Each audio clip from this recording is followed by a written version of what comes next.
Aujourd'hui, on retrouve Yves Gagnon, semencier, auteur de nombreux ouvrages spécialisés sur le jardinage écologique et copropriétaire du Jardin du Grand Portage à Saint-Didas. Cette vidéo est réalisée en collaboration avec Semences du Portage, boutique spécialisée dans les semences et dans tout ce qui gravite autour du jardinage. Alors, bienvenue Léandre pour le tournage de cette 5e vidéo sur les semis intérieurs et la production de plants. Pour cette dernière vidéo, on va montrer les résultats obtenus. On va parler aussi de la gestion de l'espace. Comme tu vois, il y a encore des semis dans la maison. C'est pas parce que je veux pas les apporter à la serre, mais j'ai plus de place dans la serre. On va voir tantôt, la serre est pleine. Donc, je conserve certaines espèces ici. On va aussi parler d'acclimatation, de fertilisation. Puis, pour terminer, pour clore le tout, on va faire une transplantation de laitue au jardin. Parce qu'évidemment, tout ce qu'on entreprend depuis le début du mois de mars, c'est pour aménager un jardin. Donc, on va clore notre série de vidéos sur la multiplication des végétaux par une transplantation au jardin. Donc, on est aujourd'hui le 11 mai. Donc, il n'y a pas gelé, étonnamment, du mois de mai. C'est vraiment exceptionnel, l'année qu'on a cette année, dans le sens que c'est pas normal. D'habitude, il y a toujours du gel au mois de mai. Puis là, il n'y a pas eu de gel, il n'en annonce pas non plus. Mais vu que normalement, il y a toujours du gel en mai, je peux pas trop sortir mes espèces tropicales dehors. D'autant plus que moi, j'ai beaucoup de caissettes.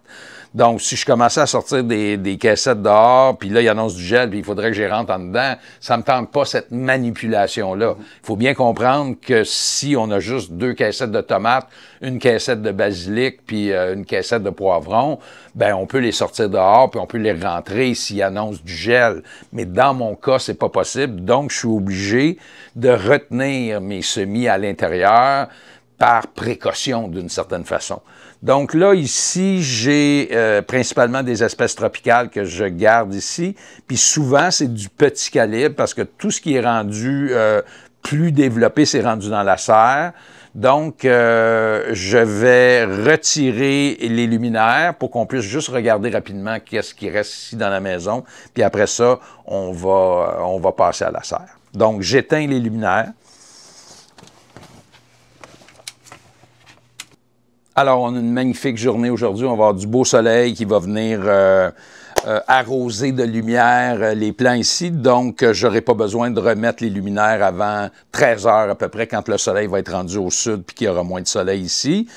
Donc, comme je disais, j'ai du petit calibre ici. Alors, on le voit très bien avec le basilic qui vient d'être repiqué. Donc, les feuilles de basilic sont rendues au stade des... ça, c'est les premières vraies feuilles. Donc, ici, on a les feuilles 3 et 4. Donc, on est rendu à ce stade-là. Ça pousse très vite, le basilic. Dans 2 semaines, ça va être prêt à s'en aller dans le jardin. Donc, ici, j'ai des tomates. Ici, j'ai des piments, des belles cerises de terre ici. Vraiment, les plants sont superbes. Ça va vraiment très bien. Ici, j'ai encore quelques espèces qui n'ont pas été repiquées, mais j'en ai très, très peu. Ça, ici, c'est du myosotis chinois. C'est une plante ornementale. Ça, c'est des hibiscus. C'est des plantes géantes à feuillage rouge que j'aime beaucoup. Puis l'autre côté, là-bas, Léandre, on a encore des poivrons, des piments, des zinnias, des coléus, les fleurs colorées, là, les feuilles colorées, pardon, puis encore des tomates. Alors, tout ça, ça va rester ici à peu près encore 10 jours. Parce que éventuellement, on va sortir des végétaux de la serre, donc ça pourra s'en aller dans la serre. Et puis là, c'est toute une question de timing, là, de savoir à quel moment on va pouvoir commencer à transplanter les tomates. Au début, ça va être les tomates. Après ça, on va y aller avec les piments, poivrons, les cerises de terre, les aubergines aussi. Puis après ça, on va tomber dans les cucurbitacées. Donc, il faut vraiment... voir le climat, essayer de regarder les prévisions à long terme sur 10 jours, 2 semaines, puis si vraiment on voit qu'il n'annonce pas du tout de gel, là on commence l'acclimatation, puis on peut commencer à sortir les végétaux dehors. Mais je pense qu'ici, là, on va garder ça encore à peu près une semaine. Puis on a hâte de débarrasser aussi, parce que c'est quand même notre salle à manger ici, donc on a hâte de récupérer notre espace pour pour manger. Donc, pour manger ces végétaux-là ou leur fruits plus tard. Ben, c'est sûr qu'on a une table dans la cuisine puis on s'en sert pendant la période des semis. Alors, je veux juste rappeler qu'on est au Jardin du Grand Portage. On est en zone 4B. Donc, en zone 4B, ben, on peut avoir du gel théoriquement jusqu'au 25 mai. Donc, on reste prudent à cause de ça. Mais cette année, ça a l'air parti pour pas de gel en mai, ce qui est vraiment une première. J'ai jamais vécu ça. Donc, ben c'est sûr qu'il y a toujours certains avantages à avoir un peu plus de chaleur, mais il y a aussi beaucoup de problèmes reliés à ces changements climatiques-là. Et puis, moi, je vous dirais que ça m'inquiète. On va maintenant s'en aller dans la serre. Fait que on va retourner une deuxième fois dans la serre. La dernière fois, on l'avait visité, mais on était au début de la période des semis, donc on n'avait pas d'espèces tropicales encore dans la serre. Donc, là, il y a beaucoup de tomates, les aubergines, les piments, poivrons, cerises de terre dans la serre. Alors, on va aller regarder ça. Je veux juste dire qu'à ce temps-ci, je gère beaucoup les portes, les ouvertures, parce que la nuit, c'est quand même frais, là. Il n'y a pas de gel. Mais hier matin, c'était moins 3, ce matin, pas moins 3, 3, puis ce matin, c'était 4. Donc, il ne faut pas que ça vienne trop froid dans la serre. Donc, quand il fait soleil, évidemment, j'ouvre la porte, puis j'ai une porte patio de l'autre côté, ça fait une circulation d'air. Mais à 5 heures, il faut que je ferme les portes pour garder le maximum de chaleur. Puis j'ai une chaufferette électrique, là, puis il faut que je la fasse fonctionner pendant la nuit parce qu'il ne faut pas que ça descende à 8.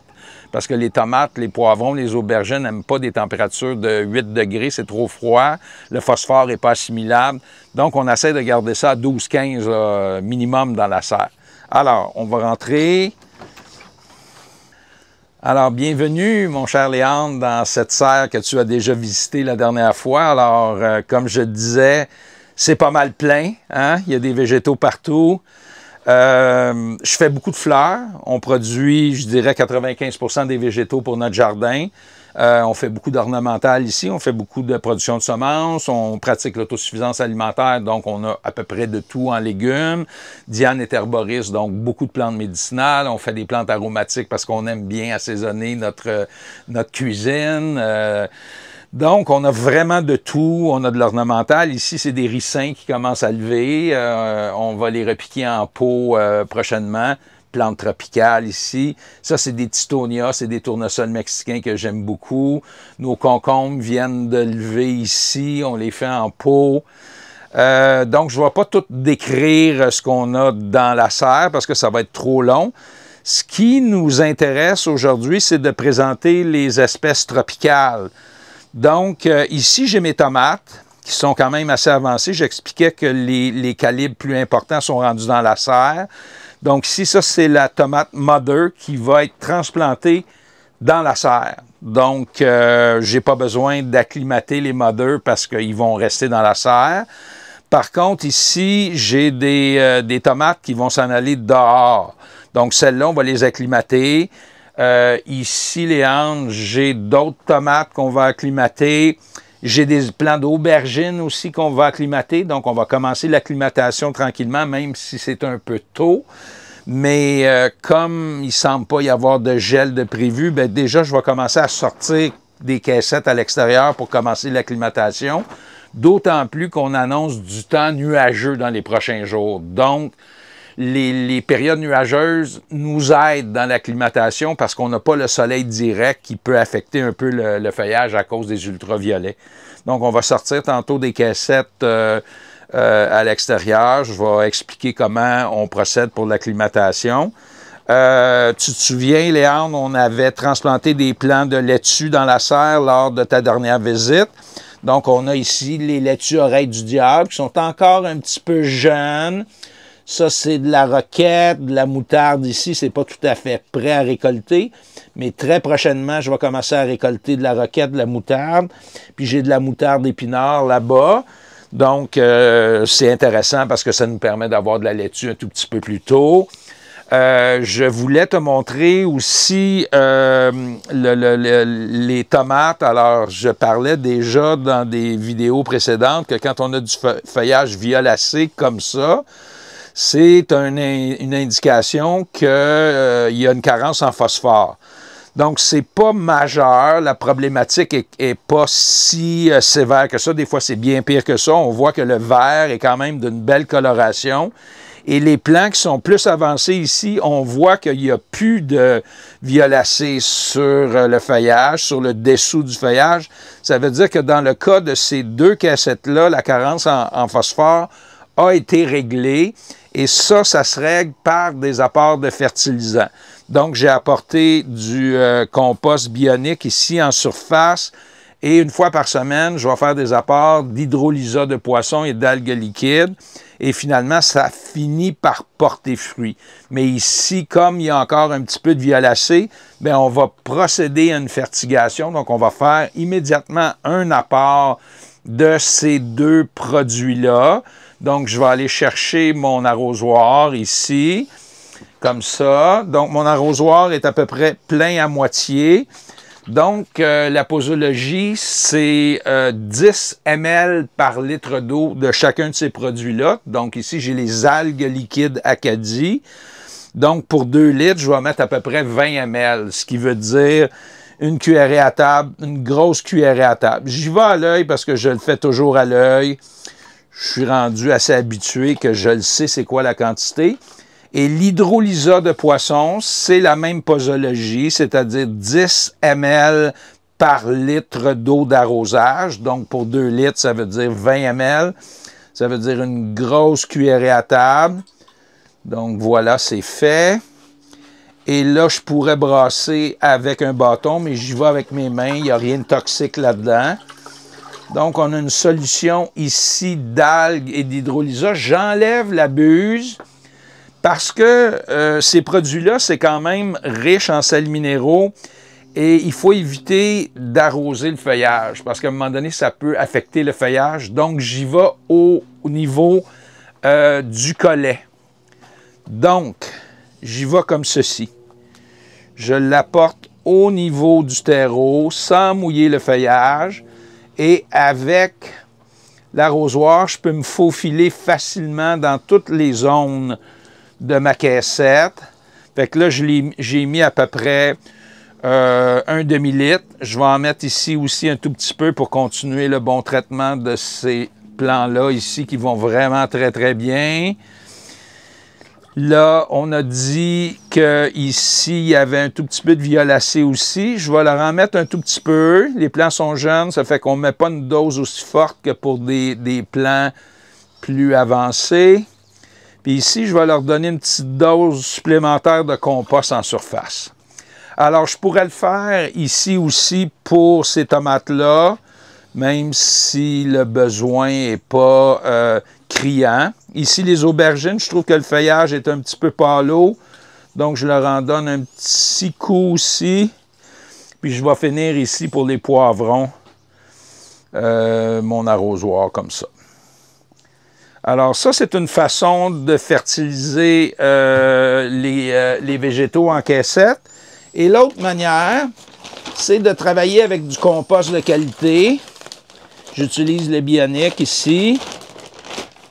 Donc, je mets ça dans un contenant comme ça. Et puis, j'en mets à la surface du terreau ici de petites quantités. Donc, il ne faut pas en mettre trop. On fait attention de ne pas endommager le feuillage, comme ça. On va pouvoir jouer avec les doigts après pour répartir le compost. Donc, j'en ajoute comme ça un tout petit peu. Voilà, ici, comme ça. Fait que je l'ai déjà fait pour ces cassettes-là ici. Ça, c'est des tomates plus jeunes que je produis pour la vente. Donc, dans 2 semaines, on va avoir des gens qui vont venir nous acheter des plants de tomates. Donc, j'aimerais ça que mes plants de tomates soient de belle qualité. Donc, je finis mon contenant ici comme ça. Je vais déposer ça ici. Puis là, ce que je fais avec mes doigts, je passe entre les plants comme ça pour répartir le compost. Et quand je vais arroser la prochaine fois, bien évidemment, je vais arroser mes plants.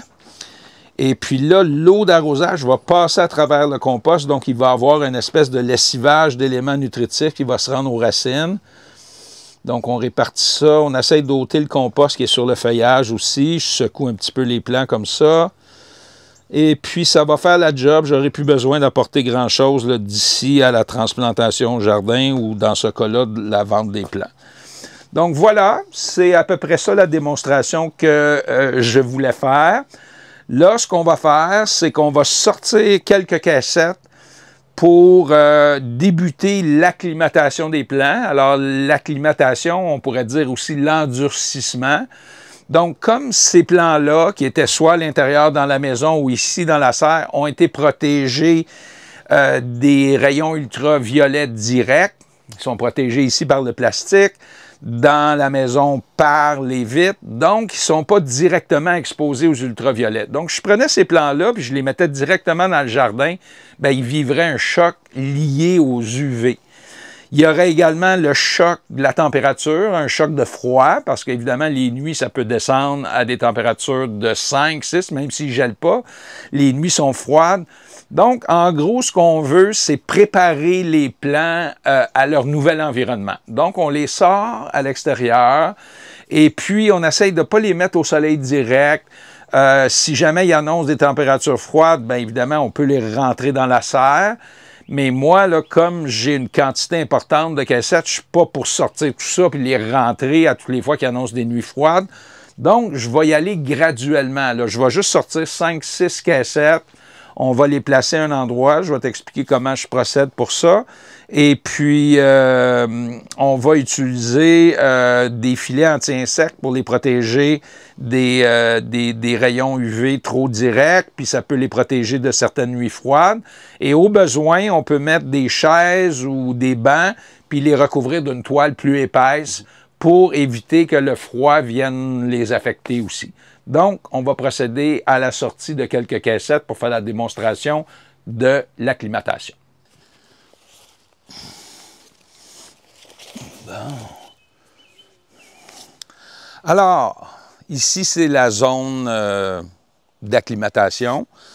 Alors là, je ne sors pas tout de la serre parce qu'on est encore un peu tôt en saison. Je vais commencer vraiment officiellement l'acclimatation à partir de la semaine prochaine, mais là, c'est juste pour un objectif de démonstration qu'on le fait aujourd'hui.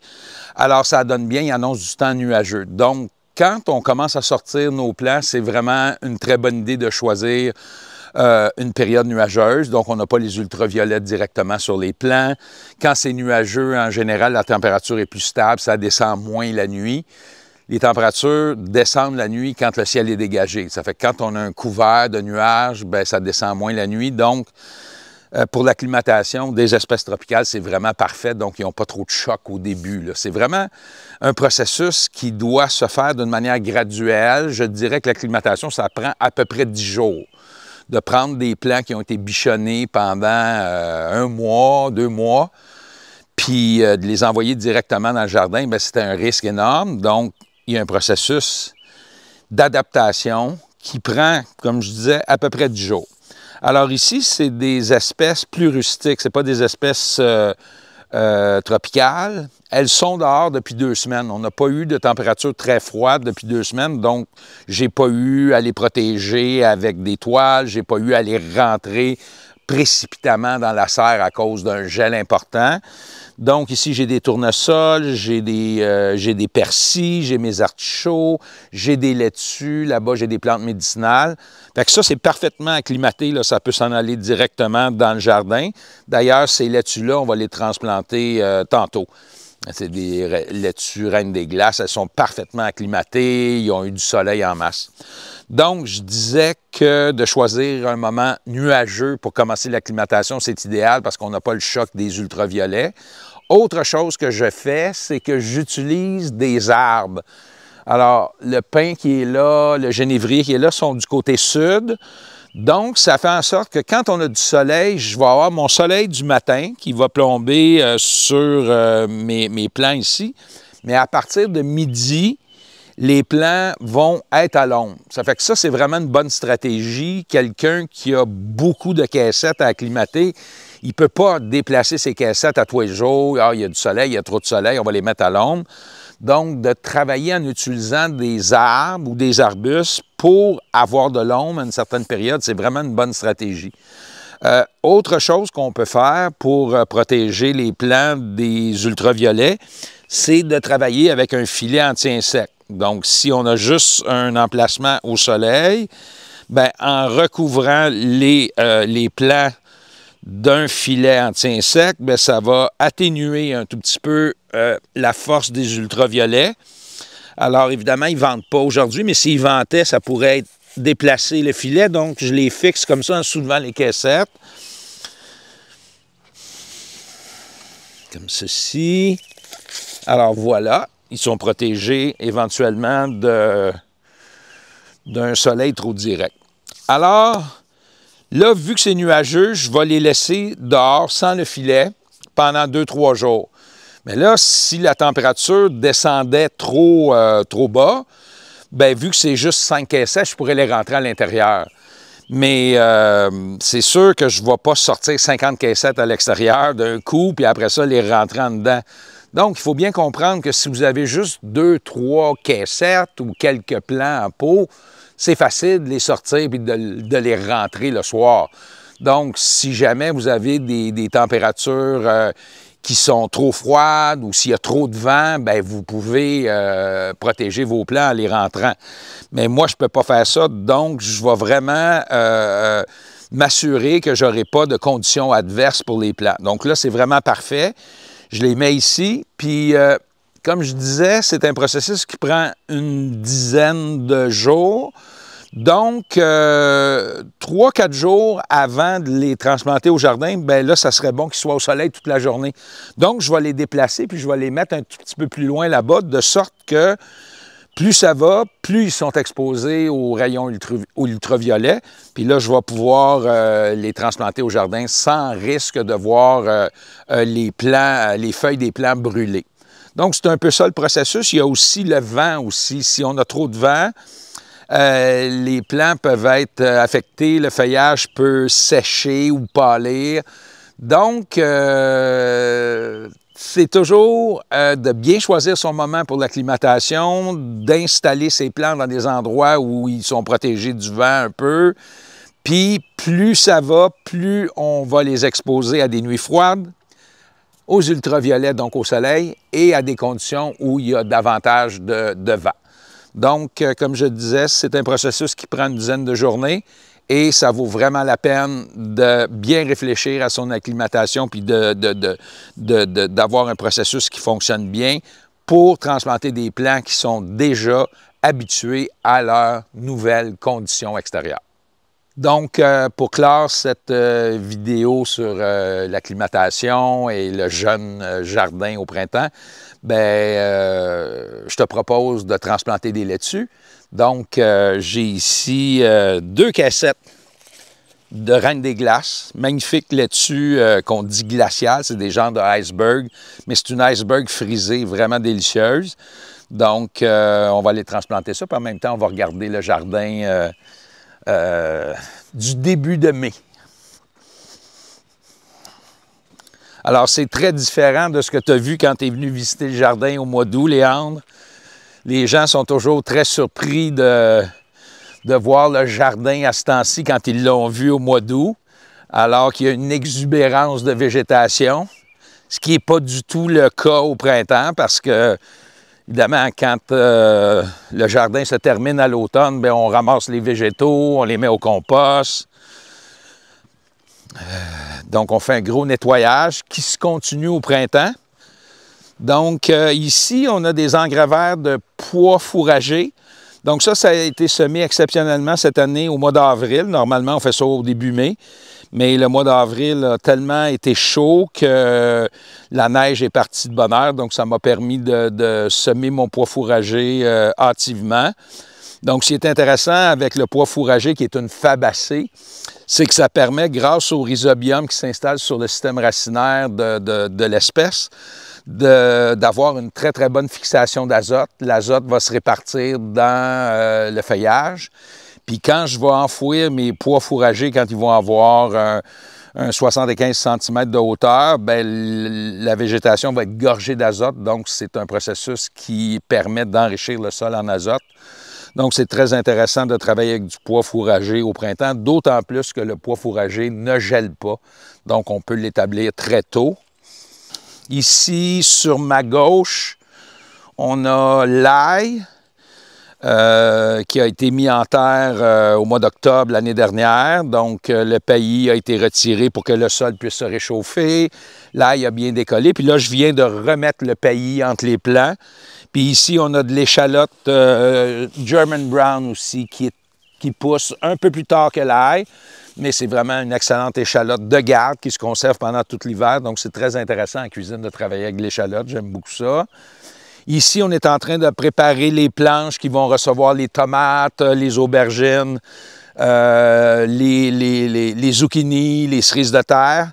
Donc, on applique un compost de fumier de poule et c'est tout aménagé en planches. Les planches sont séparées les unes des autres par des sentiers où je circule, de sorte que les végétaux ont leur espace et le jardinier a son espace aussi.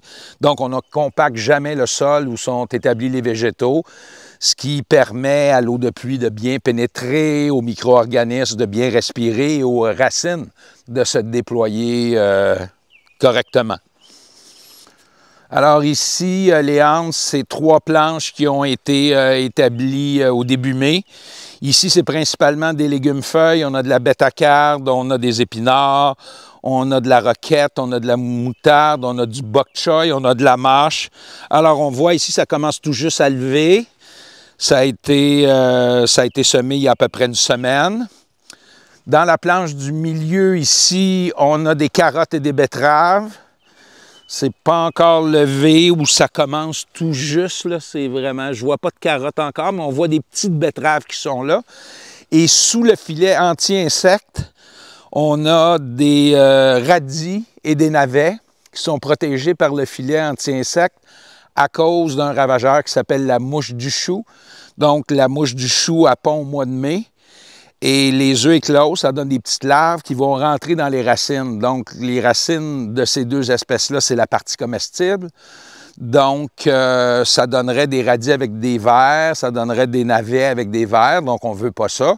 Donc, en mettant un filet anti-insectes, bien, ça nous permet d'éviter d'avoir des problèmes de vers dans nos petites racines. Alors ici, Léandre, j'ai préparé ce matin une grosse planche qui fait à peu près 2,5 mètres de large. Ça, c'est une planche qui va recevoir mes potimarrons. Donc, je fais de la production de semences de potimarrons. C'est une courge d'hiver qui va être semée en plein milieu de cette planche-là. Alors, on voit qu'il y a eu du compost de fumier de poule qui a été appliqué. Donc, le fumier de poule composté a été brassé, incorporé dans le sol de surface pour éviter les pertes d'azote. Et les semences de potimarron vont être pré-germées à l'intérieur et je vais les semer une fois qu'il va y avoir un petit germe.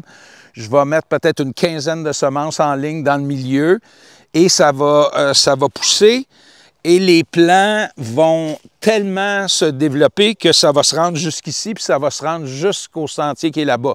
Donc, tout cet espace-là va être occupé par la cucurbitacée. C'est la raison pour laquelle, dans le cas de cucurbitacée, on fait des planches beaucoup plus larges que, par exemple, pour les tomates, pour les aubergines ou pour les poivrons. Ce qui permet de profiter des espaces non utilisés pour le moment pour faire des cultures printanières. Alors, en l'occurrence, ici, je vais établir des plants de laitue parce que le temps que les courges développent leur vigne jusqu'ici, ça va prendre quand même 6-7 semaines, donc ça va donner la chance aux laitues d'arriver à terme. Donc, je vais les récolter, puis là, les courges vont pouvoir occuper l'espace. Donc, je ne transplanterai pas les 2 caissettes là, tout de suite. Je vais juste en transplanter une pour les bénéfices de ceux qui regardent la vidéo. Donc, les plants sont bien développés, sont bien acclimatés, comme je l'ai dit, donc il n'y a aucun problème de les installer directement au soleil. Il y a un système racinaire très important qui fait en sorte que la motte de terreau va se tenir. Alors, ce que je fais, c'est que je défais, ici c'était une caissette à 2 compartiments, donc ça me donne une espèce de gâteau comme ça, de laitue, puis on voit ici le système racinaire comme il est vraiment bien développé. Comme je l'ai déjà expliqué pour la tomate, moi je considère que les végétaux sont grégaires. Donc ils aiment ça être ensemble, ils aiment ça se connecter par le système racinaire. Regardez ça, ça donne une belle qualité de plant. Et ce que je fais, c'est que je prends tout simplement le plant comme ça avec une motte de terreau. Donc, j'ai plein de racines ici. Puis là, je vais tout de suite disposer les plants à l'endroit où je vais les transplanter. Ça, je vais tasser ça ici tout de suite un peu. Fait que j'aime ça, faire ça d'une manière un peu esthétique. Là, j'ai juste un cultivar. Des fois, j'aime ça jouer avec des colorations. Alors, voilà comme ceci. Je les place, puis après ça, je vais les transplanter. Alors ici, on est sur un retour de seigle. Il y avait un seigle d'automne ici. Fait que ça, c'est du seigle que j'ai enfoui depuis à peu près 2 semaines. Je suis passé 2 fois avec ma motobêcheuse. Donc, c'est un terrain qui est très propre, qui est bien enrichi. Alors, je continue mon processus ici d'installation de mes plants. Tiens, on peut en mettre un autre là, un autre ici.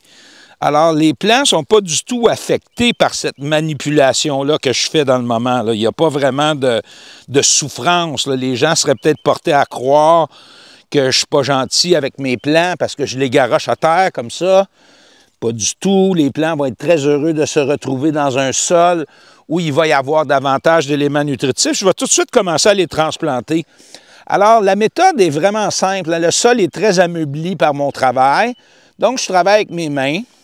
C'est très important dans le cas de la laitue de respecter le niveau au moment de la transplantation. Donc, ça, on appelle ça le collet ici. Donc, on va transplanter au niveau du collet. On ne va pas enterrer le collet parce que ça pourrait pourrir ici, le collet. Donc, contrairement à des plants de tomates ou des plants de poivrons dont je vais enterrer la tige, avec la laitue, on ne fait pas ça. On respecte le niveau du collet au moment de la transplantation. Alors, tu regardes ici, je transplante ici exactement au même niveau et je forme une petite cuvette qui va me permettre au moment de l'arrosage à l'eau de bien rester dans la zone du plant. Alors, regarde bien ici, Léandre, encore une fois. On va y aller avec un gros plant comme ça. Donc, je respecte le niveau, exactement le même niveau que dans la caissette. Et puis, voilà, une petite cuvette comme ça. Alors, la laitue, là, on peut transplanter ça au début du mois de mai. Quand c'est bien acclimaté, ça peut tolérer jusqu'à moins 6 degrés. Il peut y avoir du gel là, sur la laitue, puis ça ne dérange pas. Quand on a bien acclimaté ses plants, c'est la même chose avec les oignons. Quand on a bien acclimaté ses plants d'oignons, ils peuvent tolérer jusqu'à moins 5, moins 6.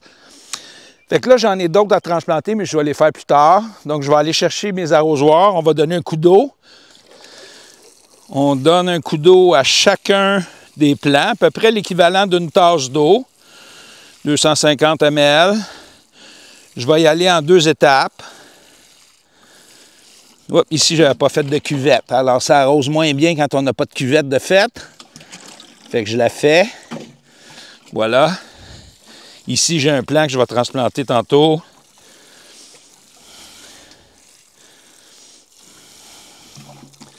C'est pour ça que j'y vais en 2 étapes. On dirait que le premier coup, dans une terre sableuse, c'est comme ça. Le premier coup qu'on arrose, l'eau rentre moins bien. Le deuxième coup, on dirait que le chemin de l'eau est fait et ça rentre plus facilement. Alors, c'est pour ça que j'y vais en 2 étapes. Dans des terrains argileux bien structurés, l'eau rentre plus facilement. Alors, je vais manger mes premières salades dans à peu près 5 semaines. Comme j'en fais beaucoup, je peux les récolter jeunes, puis en récolter 3-4 pour ma salade du souper. Puis plus ça va, moins j'ai besoin de récolter de plants parce qu'ils sont de plus en plus grosses. Mais j'en ai d'autres là-bas aussi que je vais pouvoir récolter d'ici 2 semaines. Fait qu'on est parti avec la salade, on va en manger jusqu'au mois de novembre. Alors, Léandre, merci beaucoup, puis c'était un plaisir de travailler avec toi, puis on se revoit pour un prochain sujet. Merci à tous les membres qui soutiennent financièrement le projet de partage via l'abonnement payant.